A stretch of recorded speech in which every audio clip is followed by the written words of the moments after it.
welcome to Soft Launching Awareness, where we elevate unheard stories and engage in honest, evidence-based conversations about the issues shaping our world today.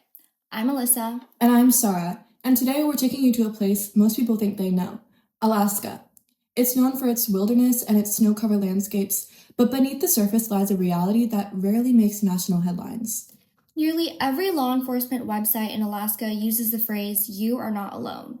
But the statistics and lived experiences of thousands of Alaskan Native women and children paint a very different picture.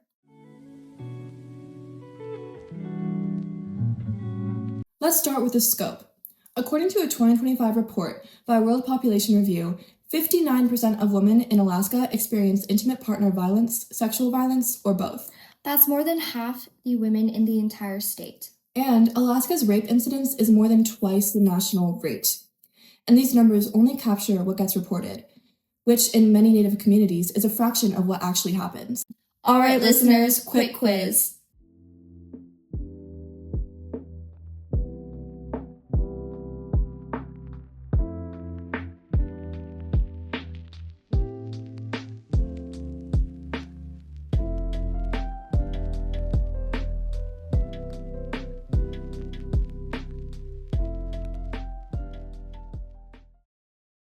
The answer is C, 47%, even though Alaska Natives make up only 19% of the population.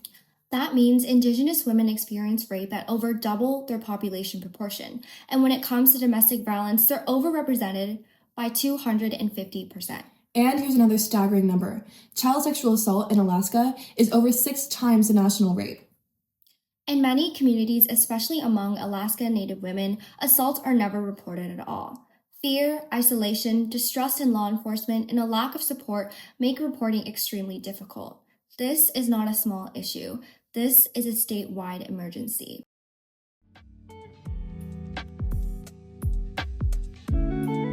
On paper, Alaska offers hotlines, support resources, and crisis response tools, but in practice, many victims cannot access these. The U.S. Census Bureau reports that American Indian and Alaska Natives living in tribal areas have some of the lowest rates of high-speed internet access in the entire country. For many families, even calling for help requires traveling miles to a location with a stable connection. And geography itself becomes a barrier. More than 35% of Alaskans live in rural areas, places not connected by the Alcan Highway or any state road system. These communities are reachable only by boat or plane. Imagine experiencing violence or danger and realizing your nearest law enforcement officer is not 3 minutes away, but 3 hours or 3 flights away. That's the reality for tens of thousands of Alaskans. Okay, listeners, here's another quiz.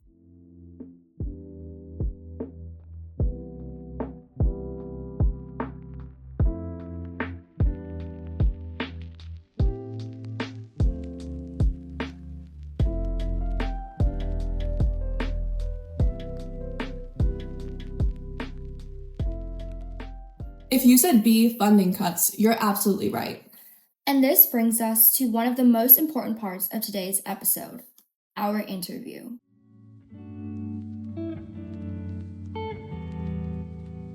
We recently interviewed leaders from a domestic violence center on the North Slope.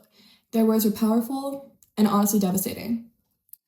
They told us their shelter and every shelter across Alaska is facing possible closure if funding continues to be cut. One director said that if their budget were reduced even by half, they would have to shut down outright. Imagine being a survivor calling for help, and there's no shelter left to pick up the phone. They explained that both of their major funding sources, federal and local, have been destabilized.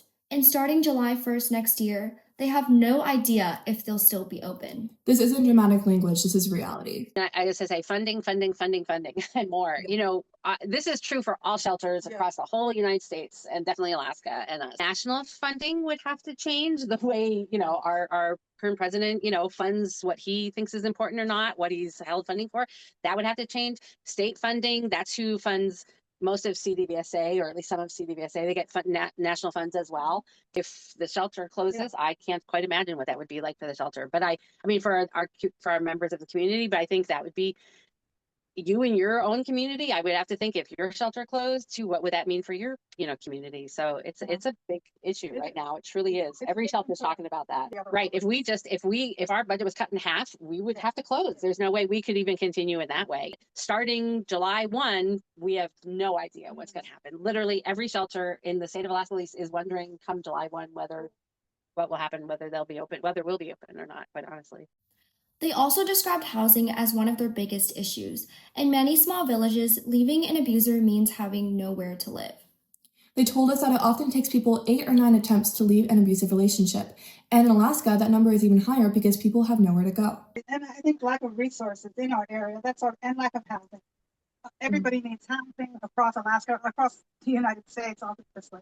But here right now, there isn't any housing available, and that's a huge, huge problem. And we have a lack of resources. We're a very isolated community. The idea that people are even staying in abusive relationships because there literally is no place to go. It's very hard to get a house. And the more kids you have, the harder it is to find a place. Right. So that is again another hardship. So expensive to build up here. I mean, everything has to be flown in, never mind trucking in or just how, even if you guys were to go to your, if your parents went to a hardware store now and thought, what do I need to buy? What resources, how much they cost, and then add that it has to be flown into this village. It is just so expensive to build new housing. It's a lot of, I think, of the native population in town can really kind of feel a resentment of how housing is more difficult for them than some of the other people in town. Here it's just never enough. It never is enough.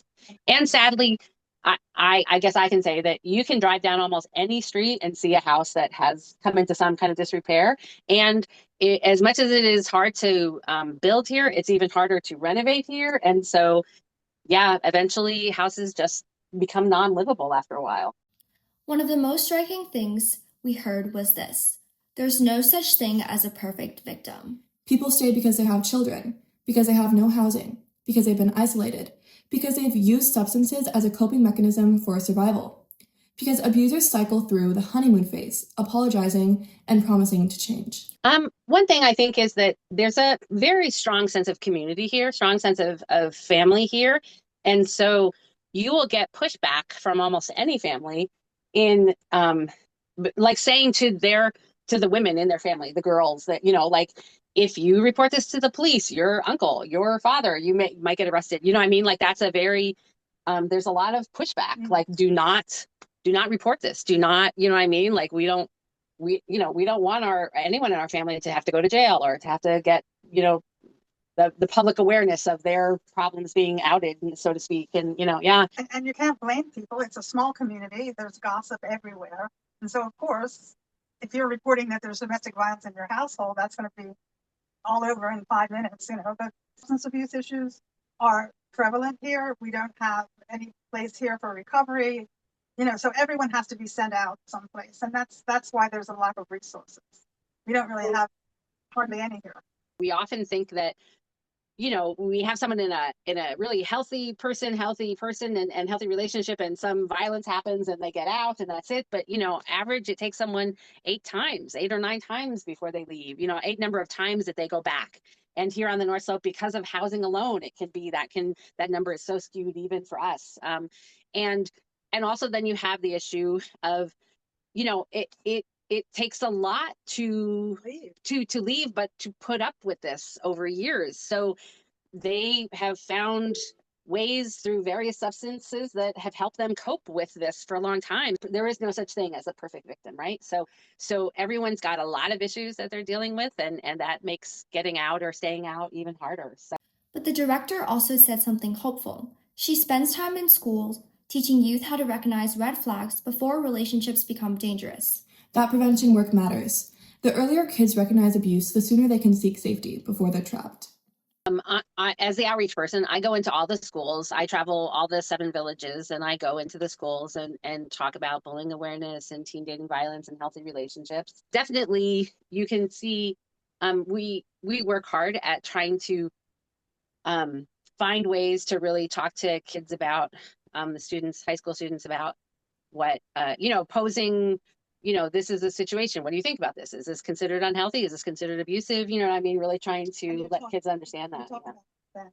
Yeah, consent, where, that's a big one. No relationship starts by saying, by the way, I'm going to isolate you. You're never going to talk to your friends, your family. You know what I mean? By the way, I'm going to break your arm. I'm going to give you a black eye. Like, you wouldn't, if someone said that to you in the first date, there wouldn't be a second date, right? Yeah. But it doesn't start that way. And then every time he says, I'm sorry, I'll never do it again. Of course you want to believe that. Of course Yeah. you want it to go back to the good relationship you thought you had. And so all of this just complicates why people stay, how hard it is to leave. And so when I talk to kids, more than anything, I want to say, I want you to recognize these things so you can try and get out sooner, because the longer you stay, the harder it is to get out. Yeah. And so the real issue is to notice those red flags before you even start the relationship. But it's just a continuous effort.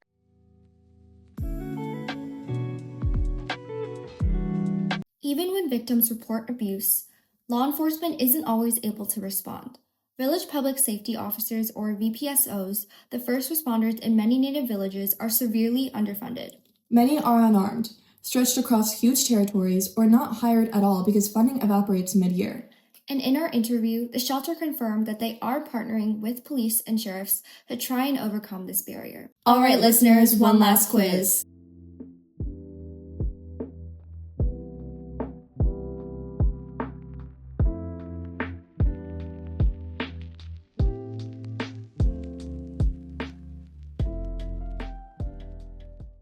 The answer is D. Only 3 VPSOs across the state are armed.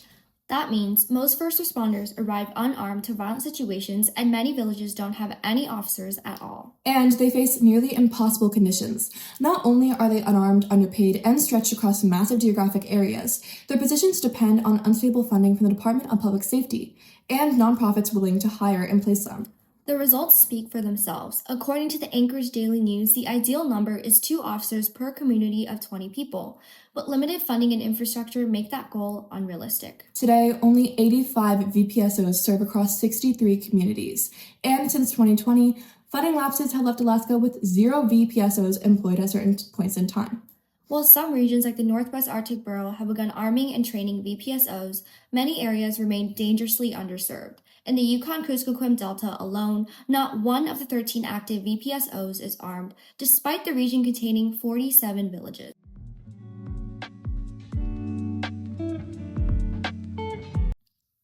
So, where do we go from here? Shelters need stable funding, enough to keep their doors open, hire advocates, and answer every hotline call. VPSOs need long-term investment, real training, and support. Communities need access to mental health care, transportation, and housing alternatives. But change doesn't start only in legislature. It starts with awareness, with education, with young people like us refusing to let this crisis stay hidden. We need to stay educated and vocal. The director from our interview said it clearly. Awareness is prevention. Youth advocates can organize class discussions, social media campaigns, and fundraisers. They can partner with shelters, write to legislators, and support the organizations funding VPSOs. We need to use our voices to shine light on a problem too often discussed in whispers. Because you are not alone shouldn't be a slogan. It should be a promise.